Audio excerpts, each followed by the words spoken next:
Fabrice Boissier, bonjour.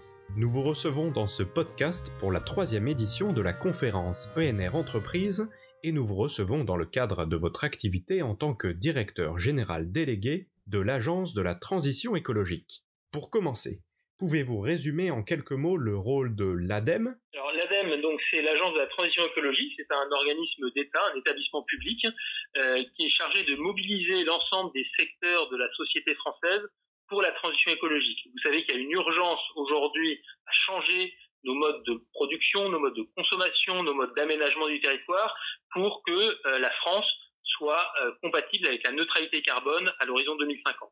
Ça veut dire changer profondément nos actions, qu'on soit entreprises, collectivités, citoyens, consommateurs, salariés. Et donc l'ADEME va apporter des clés à tout un chacun pour qu'ils puissent s'engager dans cette transition écologique. Nous fournissons de l'expertise, de la connaissance qu'on met à disposition des uns et des autres. Nous fournissons aussi des financements pour permettre aux acteurs entreprises et collectivités de s'engager dans les projets de transformation.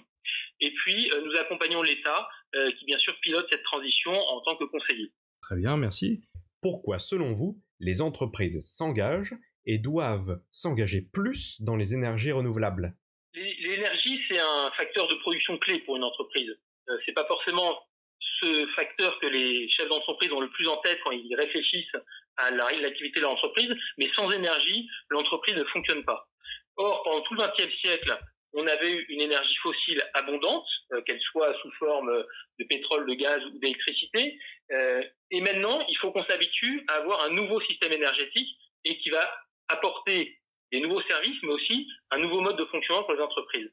Pourquoi c'est intéressant ? Parce que si une entreprise n'est pas adaptée au monde de demain, on sait qu'elle va mourir, que sa compétitivité va se perdre. Donc, basculer sur les énergies renouvelables, c'est d'abord un enjeu de compétitivité pour l'entreprise. Alors, compétitivité dans deux sens. D'abord, au niveau économie poste de coût pour l'entreprise, aujourd'hui, le coût des énergies renouvelables baisse, donc ça devient de plus en plus intéressant de basculer sur les énergies renouvelables. C'est aussi un gage de stabilité des coûts de l'énergie à l'heure où la volatilité des marchés sur l'énergie fossile augmente. Et puis, c'est aussi une manière de sécuriser son approvisionnement en énergie en connaissant bien sa source d'énergie sur la base de ressources qui sont locales en général ou nationales, et donc pour l'entreprise de reprendre la maîtrise de cet approvisionnement. Donc ça, c'est la compétitivité du niveau des coûts. Mais on parle aussi de compétitivité au sens de l'activité de l'entreprise, de sa capacité à gagner des parts de marché, à se positionner sur des secteurs en croissance. Et là, passer aux renouvelables, c'est aussi un moyen d'être en phase avec les attentes des consommateurs et les attentes de la société. Il ne s'agit pas de faire du greenwashing, il s'agit simplement de prendre conscience que demain, les consommateurs, mais aussi la réglementation, pourront contraindre une entreprise qui n'a pas commencé à changer son modèle. Et donc, en étant en ligne avec les attentes des consommateurs, en étant en ligne avec l'évolution des réglementations, une entreprise qui est passée au renouvelable sera plus à même de relever ces défis de conquête de nouveaux marchés, que ce soit en France ou à l'export. C'est aussi en termes de responsabilité sociétale de l'entreprise, si je fais le lien sur la compétitivité dans un sens plus large, une entreprise qui veut prospérer, elle doit attirer des talents, elle doit les conserver, et on sait qu'aujourd'hui, les salariés veulent reconnaître dans l'entreprise une cohérence entre les aspirations qu'ils portent et leur activité. Avoir un approvisionnement renouvelable peut être un des éléments d'une stratégie RSE de l'entreprise qui lui permet de garder cette cohérence et donc de continuer à maintenir un dynamisme interne aussi. Et puis c'est aussi de garder une habitude de rester à la pointe de l'innovation, des nouveaux modèles, et donc pour une entreprise de se forcer à toujours penser un peu le monde de demain, et c'est le meilleur gage pour l'entreprise, je pense, de se développer et de gagner en compétitivité. D'accord, merci. Alors, comment l'ADEME aide-t-elle les entreprises à s'engager dans les énergies renouvelables et comment les aider à décarboner ? Alors, l'ADEME, j'ai dit, c'est l'Agence de la transition écologique, et donc nous accompagnons tous les acteurs, et les entreprises sont bien sûr des acteurs incontournables pour réussir la transition écologique. Et donc nous les accompagnons, que ce soit des petites entreprises ou des grosses entreprises de services ou de l'industrie, en essayant de leur donner tous les outils, toutes les clés pour comprendre le monde de demain et les clés pour pouvoir entrer vraiment en action.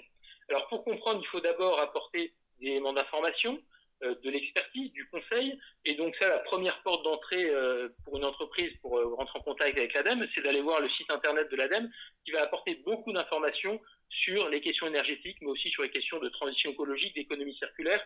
Et donc là, il y a énormément d'éléments et de partage de bonnes pratiques, puisque nous recueillons énormément d'éléments de retour d'expérience de projets qui ont été financés par l'ADEME, qui ont été accompagnés dans les territoires sur différents secteurs d'activité. Et donc, c'est une source d'inspiration importante pour les entreprises. C'est aussi l'activité de l'ADEME, c'est apporter des formations aux entreprises, soit nous directement, soit le plus souvent avec des partenaires, pour que les entreprises puissent se mettre le pied à l'étrier pour être capables de mieux maîtriser notamment leur énergie. Et donc, il y a le programme pour la formation des référents énergie dans l'industrie, ProRefei, qui était organisé par l'ADEME dans le cadre des certificats d'économie d'énergie, qui permet justement d'acquérir ces compétences. Et puis ensuite, il y a l'accompagnement un peu plus concret, avec un accompagnement technico-financier, puisque l'ADEME a d'importantes sources de financement pour financer des diagnostics, des audits, et ensuite des investissements dans certains secteurs.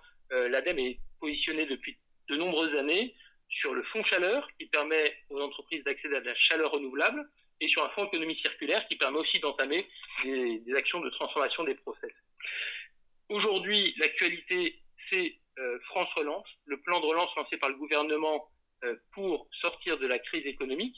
Et dans ce cadre-là, il y a une amplification des actions que l'ADEME va mener en lien avec le gouvernement vers les entreprises, notamment sur la mutation énergétique de ces entreprises, dans une logique toujours de redonner de l'oxygène aux entreprises sur leur coûts et sur leur compétitivité. Et donc, c'est dans ce sens-là que nous lançons plusieurs appels à projets. Un appel à projets sur l'efficacité énergétique dans les entreprises, un appel à manifestation d'intérêt sur l'évolution des procédés pour la décarbonation dans l'industrie, qui comprend notamment toutes les actions d'électrification, mais aussi de nouveaux usages des matières.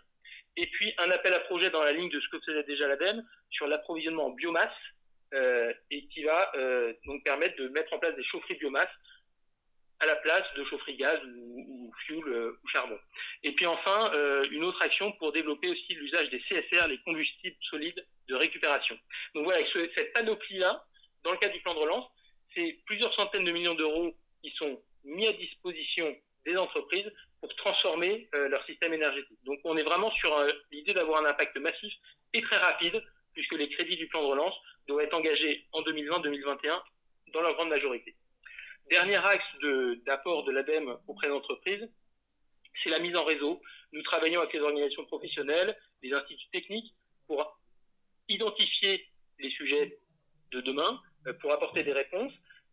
On travaille aussi avec les bureaux d'études, qui sont des partenaires essentiels des entreprises, pour venir les épauler pour résoudre tous les problèmes techniques.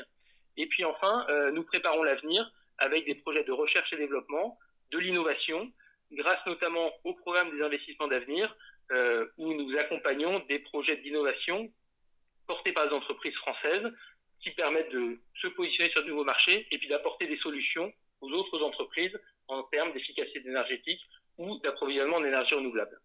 D'accord, merci. Quels sont alors les freins qui restent à lever pour faciliter le recours à l'énergie renouvelable pour les entreprises ?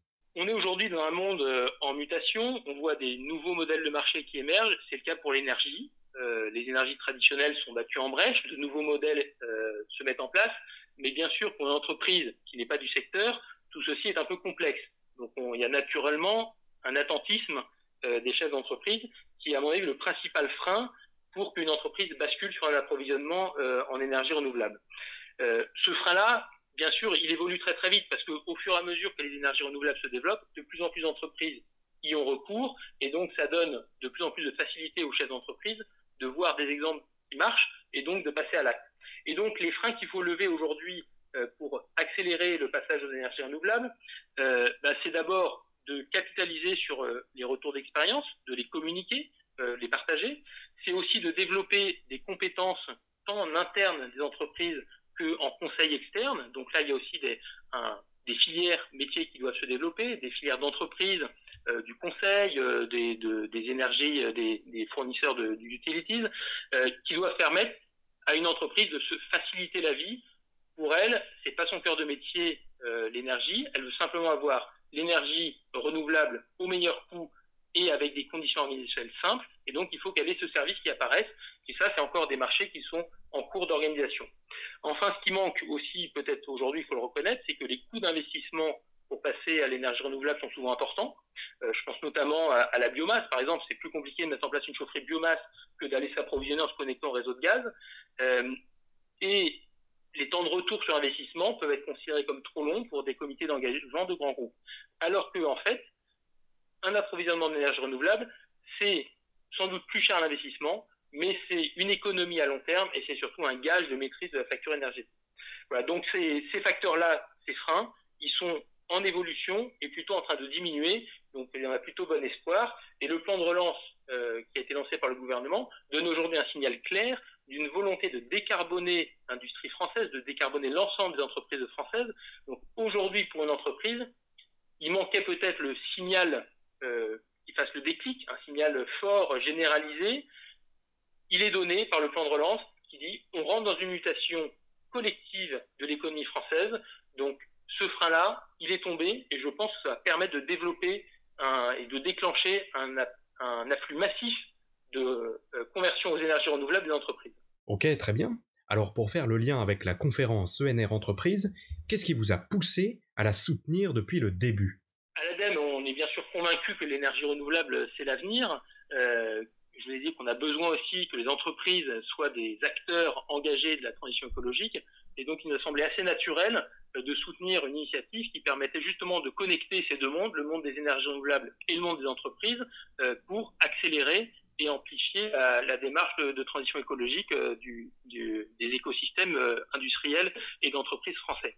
Et donc, on s'est associé à cette conférence ENR Entreprises. On a vu les premières éditions qui étaient très, très intéressantes, qui montraient une appétence des acteurs.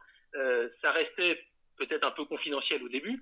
Et là, on a quand même le sentiment qu'en poursuivant notre partenariat, on doit permettre de toucher de plus en plus d'entreprises, de mettre en relation des fournisseurs d'offres et des entreprises qui sont demandeurs d'avoir des fournitures en énergie renouvelable. Et donc, on est en train de faire tout à fait ce qui est le rôle de l'ADEME, de faire de la mise en réseau, de montrer ce qui se fait, d'associer les acteurs pour qu'ils puissent se mettre le pied à l'étrier. Et donc, vraiment, c'est l'ADN de ce que l'ADEME fait, c'est on travaille avec des partenaires pour diffuser au plus vite les facteurs de succès de la transition écologique. Donc, cette conférence, c'est l'occasion de faire la promotion des nouveautés sur la sobriété, le recours aux énergies renouvelables et de donner à voir, de communiquer, de mettre ça un peu en avant. Et dans le cadre du plan de relance aujourd'hui, cet événement arrive complètement à point, justement pour donner un petit coup d'accélérateur supplémentaire pour que les entreprises passent à l'acte et investissent dans les énergies renouvelables. Ok, merci. Pour terminer, quels sont les enjeux que doivent relever l'ADEME en 2021 ? Pour nous, l'année 2021, ça sera l'année de mise en œuvre du plan de relance. Le gouvernement attend de l'ADEME qu'on soit un des vecteurs de sourcing de projets portés par l'ensemble des acteurs, au premier chef les entreprises, justement pour rentrer dans ce nouveau monde d'une économie décarbonée. Donc nous allons travailler en lien étroit avec tous les acteurs du monde économique, avec tous les acteurs des territoires, parce que nous savons très bien que les forces vives de l'industrie et des entreprises tertiaires françaises sont disséminées sur le territoire national. Donc il faut aller chercher partout sur les territoires les acteurs, leur donner la possibilité de rentrer dans des démarches d'investissement pour décarboner leur modèle, pour recourir aux énergies renouvelables. Et ça sera notre travail en 2021, aller chercher les acteurs, leur apporter des solutions techniques et leur donner du financement pour qu'ils passent à l'acte. Monsieur Boissier, merci beaucoup. Nous pourrons vous retrouver à la conférence ENR Entreprises 2020 le mardi 3 novembre à Paris-Bercy. Quant à vous, chers auditeurs, vous pouvez dès à présent vous inscrire sur www.enrentreprises.com et nous vous invitons à vous abonner à notre chaîne YouTube ainsi qu'à notre compte LinkedIn pour ne pas manquer les prochains podcasts et toutes les actualités. À très bientôt!